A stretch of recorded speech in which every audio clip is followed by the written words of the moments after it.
माननीय सांसद पप्पू यादव जी, हम यहाँ आपको प्रणाम करने आए हैं। आपका दिल कितना बड़ा है, इतनी बेइज्जती के बाद जिंदाबाद के नारे लगा रहे हैं।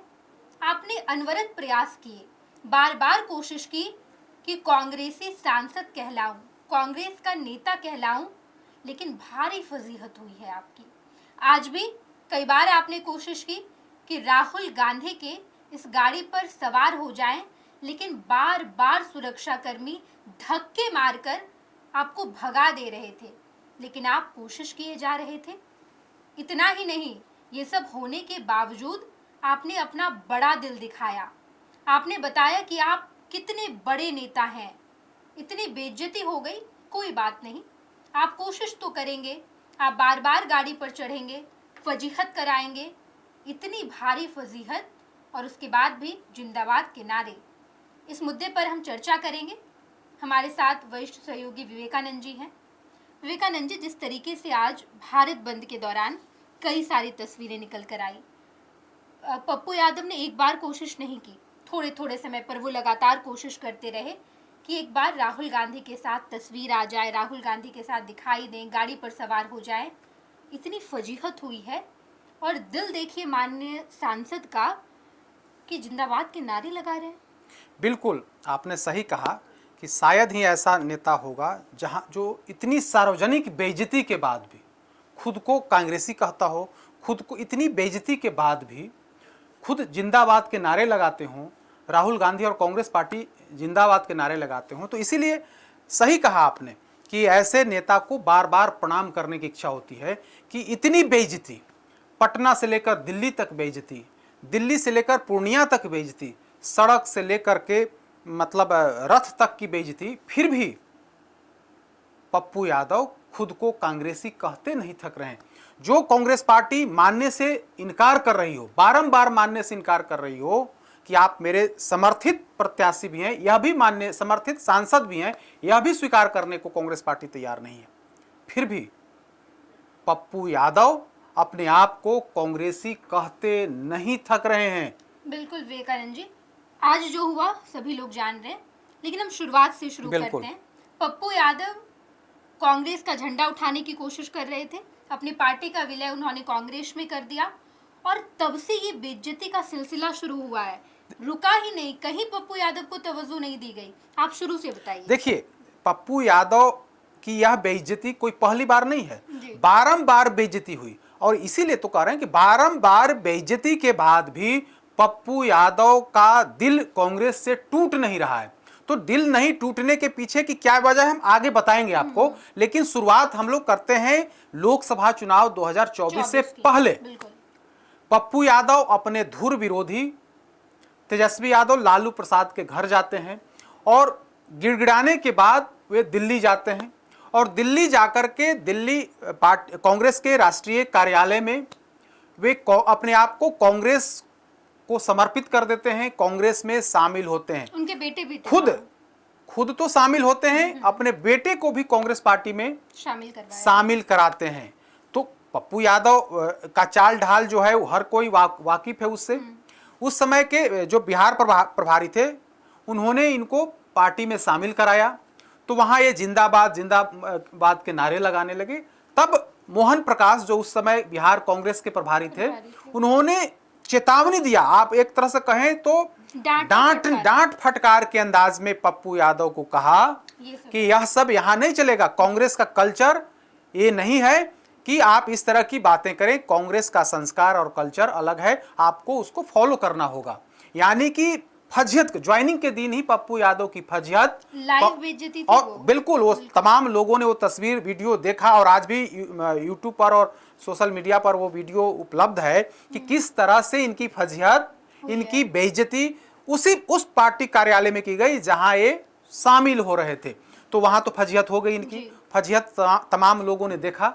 तो उस बेइज्जती के बाद ये पटना सदाकत आश्रम में ज्वाइन करना चाहते थे, विधिवत ज्वाइन करना चाहते थे, सदस्यता लेना चाहते थे, लेकिन इनकी एंट्री बंद कर दी गई। मतलब ये सदाकत आश्रम पटना जाना चाहते थे, वहां पर विधिवत शामिल होना चाहते थे, लेकिन कांग्रेस का जो प्रदेश का नेतृत्व था उस समय का, सीधे तौर पर पप्पू यादव की सदाकत आश्रम में एंट्री बंद करा दी। पूरी कोशिश कर ली कि वे वहां जाएं, लेकिन इनके लिए सदाकत आश्रम का दरवाजा बंद था, दरवाजा नहीं खुला। तो फजीहत नंबर 2-3 हो गया यहाँ पर कि इन लाख कोशिश के बाद भी इनकी एंट्री वहां पर नहीं हुई। तो एक बेइज्जती और हो गई। उसके बाद आ जाइए, इन्होंने चूंकि पार्टी में शामिल हो गए थे दिल्ली में, तो इन्होंने बड़ी कोशिश की कि पूर्णिया से इनको टिकट दिया जाए, कांग्रेस पार्टी से टिकट मिले। टिकट को लेकर के खूब प्रयास किया, दिल्ली से लेकर के पटना तक दौड़ लगाते रहे, लेकिन कहीं से इनको कोई जो है सो उसका फायदा लाभ नहीं मिला। गिड़गिड़ाने की स्थिति में आए, गिड़गिड़ाए भी कि हमें टिकट दिया जाए पूर्णिया से, लेकिन कांग्रेस पार्टी इन्हें अपनाने को तैयार नहीं थी। तैयार नहीं थी, इसके पीछे की वजह तेजस्वी यादव थे, क्योंकि तेजस्वी यादव किसी भी कीमत पर पप्पू यादव को पूर्णिया से महागठबंधन का उम्मीदवार घोषित होने देना नहीं चाहते थे। तेजस्वी यादव ने वीटो लगा दिया, कांग्रेस पार्टी मजबूर हो गई। लाख गिड़गिड़ाने के बाद भी पप्पू यादव को कांग्रेस ने स्वीकार करने से इनकार कर दिया, पहचानने से इनकार कर दिया। जो कांग्रेस पार्टी अपने दफ्तर में इनको बुलाई थी, वहां पर जाकर के शामिल हुए थे, वो कांग्रेस पार्टी इनको पहचानने से इनकार कर दी। तो लगातार फजीहत और लगातार बेइज्जती का सिलसिला लगातार जारी रहा। बिल्कुल। अपने दर्शकों को बता दें विवेका जी कि पप्पू यादव शामिल कराया गया, लेकिन उसके बाद ही तेजस्वी यादव ने यहाँ से कह दिया कि नहीं, पप्पू यादव को बर्दाश्त नहीं करना है, पार्टी में शामिल नहीं करवाना है। उस वक्त कांग्रेस के बिहार प्रदेश अध्यक्ष थे अखिलेश प्रसाद सिंह, उन्होंने शामिल करवाने से साफ तौर पर इनकार किया। उसके बाद भी लगातार लालू प्रसाद यादव तेजस्वी यादव के सामने गिड़गिड़ाते रहे पप्पू यादव, यहाँ तक बात नहीं बनी। और उसके बाद पप्पू यादव पूर्णिया से निर्दलीय चुनाव लड़े और तेजस्वी यादव को बड़ी चोट दी। बिल्कुल निर्दलीय चुनाव तो लड़े, क्योंकि उनके पास कोई विकल्प नहीं था। तेजस्वी ने वीटो लगा दिया था, कांग्रेस पार्टी पप्पू यादव को स्वीकारने को तैयार नहीं थी, तो मजबूर थे पप्पू यादव, मजबूरी में इन्होंने निर्दलीय चुनाव लड़ा। ऐसा माहौल बना कि वे वहां से चुनाव जीत गया। लेकिन देखिए, कांग्रेस पार्टी जहां ये शरणागत हुए थे, जिनके शरण में पप्पू यादव गए थे, कांग्रेस पार्टी का कोई भी नेता पूर्णिया में प्रचार करने इनके लिए नहीं, वो महागठबंधन प्रत्याशी जो बीमा भारती थी, उनके पक्ष में प्रचार करने के लिए कांग्रेस के नेता गए। यानी कि जो पप्पू यादव खुद को कांग्रेसी बता रहे थे, उनके लिए कोई सामने नहीं आया। ठीक है, वे चुनाव जीत गए, ऐसा माहौल बना कि वे वहां से चुनाव जीत गए। जब वे सांसद बन गए पूर्णिया से, तब वे पूर्णतया कांग्रेसी बनने के लिए कोशिश शुरू कर दी। एक बार फिर से कोशिश शुरू कर दी। वो कोशिश जो उस समय शुरू हुई 2024 में जो शुरू हुई, कम से कम पार्टी का उसके बिल्कुल उसके बाद इन्होंने अपना प्रोफाइल बदल लिया, फेसबुक ट्विटर वगैरह का प्रोफाइल कांग्रेसी, अपने आप को कांग्रेसी साबित करने लगे। आप प्रेस कॉन्फ्रेंस होगा तो देखेंगे कि पीछे में कांग्रेस का वो झंडा बैनर दिखता है। झंडा ढोदने का काम पप्पू यादव जरूर कर रहे हैं, उनके लोग जरूर कर रहे हैं। अब आ जाइए चुनाव के बाद, ये तो चुनाव के पहले हुआ, लोकसभा चुनाव से पहले। अब चूंकि बिहार विधानसभा का चुनाव है, तो चुनाव से ठीक पहले 4-5 महीनों से राहुल गांधी का बिहार दौरा शुरू हो गया है। पहली बार संविधान बचाने को लेकर के सभा थी यहाँ पर। उस सभा में, उस कार्यक्रम में राहुल गांधी को आना था। पटना में ज्ञान भवन में कार्यक्रम आयोजित की गई थी, तो राहुल गांधी को पटना आना था। अब इसके बाद पप्पू यादव माहौल बनाने लगे, जगह जगह बैनर पोस्टर, मतलब एयरपोर्ट से लेकर के ज्ञान भवन तक, लगातार जो बेली रोड का इलाका है, डाक बंगला का इलाका है, पूरे इलाके में पप्पू यादव की तरफ से बैनर पोस्टर लगाए गए। बैनर पोस्टर से पाट दिया गया। मकसद था कि किसी तरह से कांग्रेसी हमें स्वीकार कर लें, कांग्रेसी हमें स्वीकार कर लें। एयरपोर्ट से लेकर के वहां तक, सभा स्थल तक बैनर पोस्टर लगाए गए। कोशिश थी कि किसी तरह से राहुल गांधी के साथ वे मंच साझा करें। तो जो आयोजक थे जिनके निमंत्रण पर राहुल गांधी आ रहे थे, पप्पू यादव ने उन पर दबाव बनाया कि आप जो है सो हमें आमंत्रित करिए। लेकिन उन लोगों ने साफ मना कर दिया कि राहुल गांधी के इस कार्यक्रम में आपको हम निमंत्रित नहीं कर सकते हैं। ठीक हो तो वहां पर ये जा नहीं पाए, चूंकि आप निमंत्रित नहीं थे, आपको आमंत्रण नहीं मिला था, तो आप वहां कैसे जाते, आपकी आपकी वहां एंट्री बैन थी, तो वह उस कार्यक्रम में नहीं जा पाए। इसी बीच राहुल गांधी को मौर्या होटल में थोड़ा फ्रेश होना था, तो वहां पर उनके लिए रूम बुक कराया गया था। पप्पू यादव को जानकारी हो गई जी। कि राहुल गांधी उस होटल में जाएंगे, थोड़ी देर के लिए ठहरेंगे, विश्राम करेंगे, तो आनन फानन में इन्होंने भी एक कमरा उसके बगल में एक कमरा बुक करा लिया। लेकिन जैसे ही राहुल गांधी और के जो उनके जो सुरक्षाकर्मी थे या फिर प्रदेश इकाई जो प्रदेश के अध्यक्ष थे, उनको जब जानकारी लगी कि पप्पू यादव ने वहां पर उसके बगल में एक कमरा बुक करा लिया है, आनन फानन में वहां से उस बुकिंग को कैंसिल किया गया और जबरदस्ती पप्पू यादव को वहां से मतलब वहां पर भी बैन कर दिया गया, आप उस जगह पर नहीं रह सकते। तो इस तरह से वहां भी एंट्री उनकी बैन कर दी गई। और यह सिलसिला लगातार अन्य जो 2-3 यात्रा राहुल गांधी का हुआ, वहां पर भी पप्पू यादव ने कोशिश की कि वे शामिल हों, लेकिन उनको शामिल होने की इजाजत मतलब उस जगह पर जाने की भी इजाजत नहीं मिली। आप देखिए 2024 में लोग थोड़ा सा और उसमें हम जोड़ देते हैं, इनकी मुलाकात कब हुई, राहुल गांधी और प्रियंका गांधी से मुलाकात बहुत क्षणिक मुलाकात हुई, वो भी संयोग कहिए, अमेठी के दौरान एक अमेठी में कार्यक्रम हो रहा था, तो वहां पर प्रियंका गांधी को गुलदस्ता देते एक तस्वीर पप्पू यादव की वहां पर आई थी। वो चुनाव के दौरान, लोकसभा चुनाव के दौरान वो तस्वीर आई थी, वो सिर्फ गुलदस्ता देते हुए। एक दूसरी जो तस्वीर राहुल गांधी के साथ आई थी, झारखंड चुनाव प्रचार के बाद जब हेमंत सोरेन का शपथ ग्रहण हो रहा, शपथ ग्रहण कार्यक्रम में चूंकि पप्पू यादव को भी बुलाया गया था, इस लिहाज से उस शपथ ग्रहण समारोह के मंच पर इनको भी जगह दी गई थी, तो और वहां पर राहुल गांधी भी आए थे। तो इसी बीच जो है राहुल गांधी से ये मिल लिए थे, वो एक क्षणिक मुलाकात थी। इस दौरान वहां पर एक बॉडीगार्ड के तौर पर पप्पू यादव दिख रहे थे कि आप पीछे पीछे चलते हुए वे दिख रहे थे। तो सिर्फ वही एक तस्वीर। अब आ जाइए झारखंड के बाद बिहार में राहुल गांधी की कई सभाएं हुई, कई कार्यक्रम में आए, और लास्ट कार्यक्रम आज पटना में जब वोटबंदी के खिलाफ महागठबंधन के तमाम नेता पटना की सड़कों पर उतरे और इनकम टैक्स गोलंबर की वो तस्वीर जब दिखी, उसके बाद यह क्लियर हो गया कि पप्पू यादव कितनी बेइज्जती सह लेते हैं, बार बार बेइज्जती सह लेते हैं। इतनी बेइज्जती, इतनी फजीहत, धक्का देने के बाद भी, पुलिसकर्मी द्वारा धक्का देने के बाद भी, हटाने के बाद भी, जबरदस्ती रास्ता रोकने के बाद भी खुद को कांग्रेसी बता रहे हैं। शायद इतनी बेइज्जती तो एक अदना सा कार्यकर्ता बर्दाश्त नहीं करता।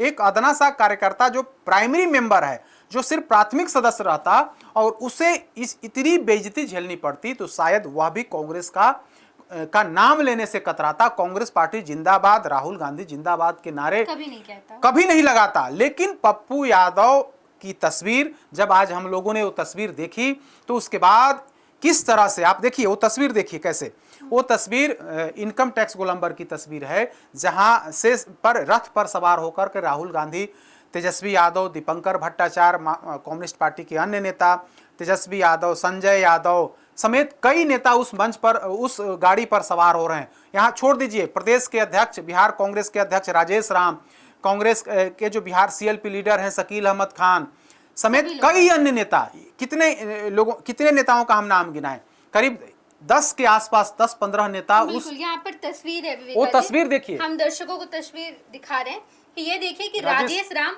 इसी गाड़ी पर सवार हो रहे हैं। इसके बाद शकील अहमद खान ये भी इस गाड़ी पर सवार हुए। इसके बाद लगातार कई सारे नेता हैं, लेकिन यहाँ पर आपको दिखाई देंगे कि ये रहे पप्पू यादव, जो लगातार कोशिश कर रहे हैं कि हमें भी जगह मिल जाए, लेकिन इन्हें बार बार सुरक्षा कर्मियों के द्वारा पीछे ढकेल दिया जा रहा है। ये रहे पप्पू यादव, आपको साफ तौर पर दिखाई दे रही कि पप्पू यादव लगातार इस सीढ़ी पर चढ़ने की कोशिश कर रहे हैं, गाड़ी पर सवार हो जाए, लेकिन ये रहे सुरक्षा कर्मी जो इन्हें ढकेल कर बाहर निकाल देते हैं। पप्पू यादव ने इससे पहले भी कोशिश की, जब कन्हैया कुमार जा रहे थे तो भी कन्हैया कुमार को हटाया गया, इन्हें भी हटाया गया। ये यहाँ पर खड़े हैं और उसके बाद देखिए बाकी तमाम नेताओं को कैसे जगह दी जा रही है। पप्पू यादव बार बार कोशिश कर रहे हैं कि वो ऊपर चले जाएं, लेकिन वो नहीं जा रहे। उनके ठीक बगल में खड़े हैं राजेश राम। अब आप देखिए कि उन्हें कैसे ऊपर चढ़ाया जाता है। सुरक्षा कर्मी को अच्छे से पता है कि किस नेता को ऊपर चढ़ाना है। ये रहे राजेश राम, बिहार कांग्रेस के प्रदेश अध्यक्ष हैं। उनके पीछे शकील अहमद खान, इन्हें भी ऊपर चढ़ाया गया और बार बार कोशिश कर रहे हैं पप्पू यादव, लेकिन पप्पू यादव को कांग्रेस का एक एक सुरक्षा गार्ड जो है वहां पर मौजूद, राहुल गांधी के सुरक्षा में जिसे खड़ा किया गया है, उसे भी पता है कि पप्पू यादव को गाड़ी पर चढ़ने नहीं देना है। इतनी भारी बेइज्जती कैसे सह लेते हैं पप्पू जी?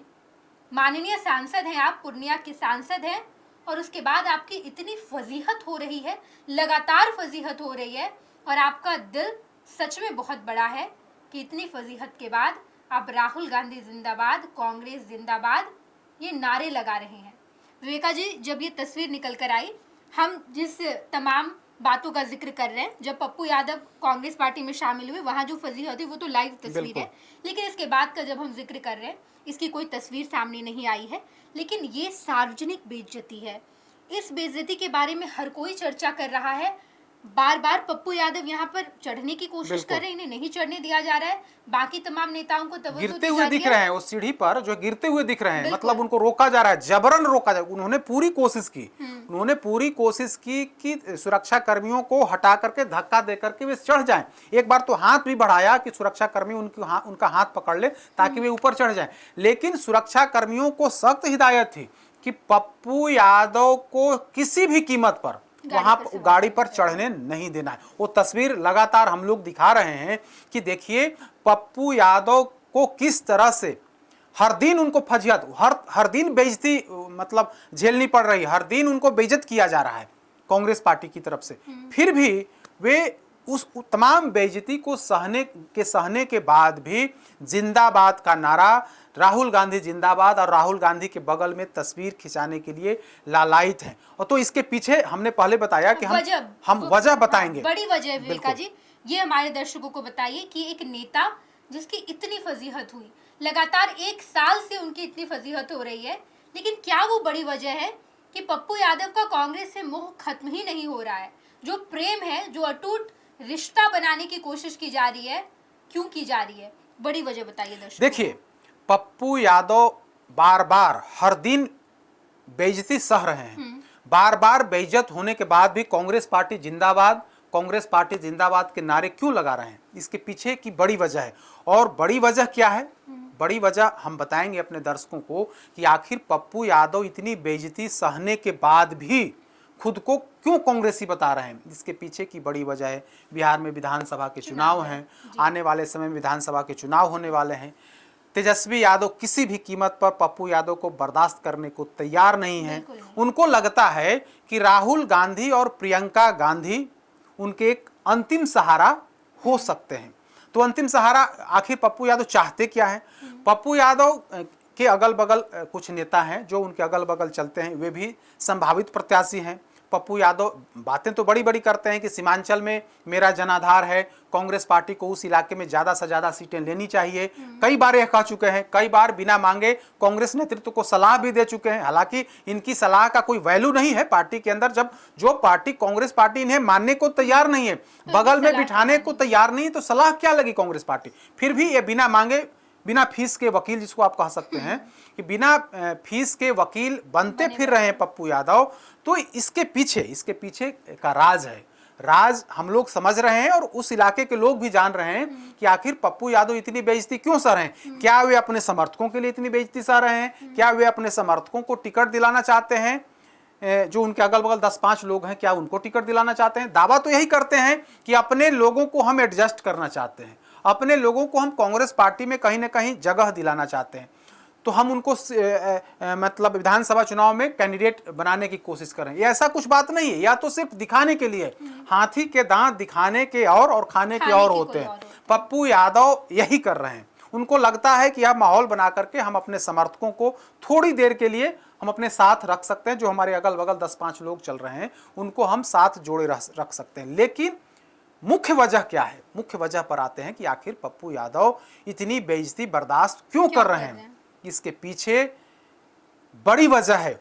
बड़ी वजह क्या है? अपने बेटा, अपने पप्पू यादव अपने बेटा जिनको साथ लेकर के कांग्रेस में शामिल हुए थे, कांग्रेस पार्टी में ज्वाइन किए थे, अपने बेटा को दरअसल वे सेट करना चाहते हैं। खबर यही है कि बिहार विधानसभा चुनाव में अपने बेटा को कांग्रेस का कैंडिडेट बनाने की पूरी कोशिश कर रहे हैं। और चूंकि इनकी पत्नी रंजीता रंजन कांग्रेस पार्टी से सांसद भी हैं, अपने बेटा को सेट करने की पूरी कोशिश, पूरी प्लानिंग पप्पू यादव कर रहे हैं। उनको लग रहा है कि हम जिंदाबाद के नारे गढ़ेंगे, नारे लगाएंगे, सड़कों पर कांग्रेस पार्टी के लिए हम प्रदर्शन करेंगे, राहुल गांधी के लिए बैनर पोस्टर लगाएंगे सड़कों पर, राहुल गांधी और बिहार कांग्रेस के लिए हम ज़्यादा से ज़्यादा सीटों की मांग करेंगे। इससे आला कमान जो है, आला कमान खुश हो जाएगा और हमारे बेटा सार्थक रंजन, इनके बेटा का नाम है, उनको कहीं ना कहीं सेट करा देंगे, विधानसभा का टिकट दिला देंगे। तो पूरी प्लानिंग, पूरी जो रणनीति है, पप्पू यादव बार बार बेइज्जत हो रहे हैं, इसके बाद भी पीछे नहीं हट रहे हैं। तो इसके पीछे की जो खबर है वो खबर यही है कि पप्पू यादव अपने बेटे को सेट करने के लिए इतनी बेइज्जती जो है वो झेल रहे हैं बार बार। अब तो सड़कों पर इनकी बेइज्जती होने लगी। पहले तो पर्दे के पीछे से इनकी बेइज्जती हो रही थी, आज तो सड़कों पर बेइज्जती दिखी जब सुरक्षा कर्मी इनको धकिया करके गाड़ी से हटा दिया। आप उसको धकियाना कहेंगे, अगर बिहारी भाषा प्रयोग करेंगे तो धकिया करके पप्पू यादव जो सांसद हैं, माननीय सांसद हैं, उनको धकिया करके किनारे लगा दिया गया। बिल्कुल विवेकानंद जी, पप्पू यादव वाकई वो महान व्यक्तित्व है जो शायद ही बिहार के इतिहास में कभी हुआ होगा और आने वाले समय में कभी होगा, जो अपने सुपुत्र को सेट कराने के लिए, या कहें कि जो भी बड़ी वजह है उसके लिए लगातार अपनी फजीहत करा रहे हैं, बेइज्जती करवा रहे हैं। इतने महान है कि इसके बावजूद बार बार कांग्रेस का झंडा ढो रहे हैं, बार बार अपने आप को कांग्रेसी बताने की लगातार कोशिश कर रहे हैं। बिहार के चुनाव में या बिहार की राजनीति में जो भी कुछ होगा सब कुछ हम आपको बताएंगे। आप देखते रहिएगा फर्स्ट बिहार झारखंड। गोल, जहां 27 वर्षों के सफर में 17,000 से भी अधिक छात्रों ने डॉक्टर एवं इंजीनियर बनकर भरे सफलता की ऊंची उड़ान, जहां साधारण छात्र भी बिहार टॉपर्स बनकर बना रहे इतिहास। दूरदर्शी शिक्षाविद श्री बिपिन सिंह के मार्गदर्शन में मेडिकल एवं इंजीनियरिंग के लाखों छात्रों के लिए आशा की किरण के रूप में गोल, द रिजल्ट फैक्ट्री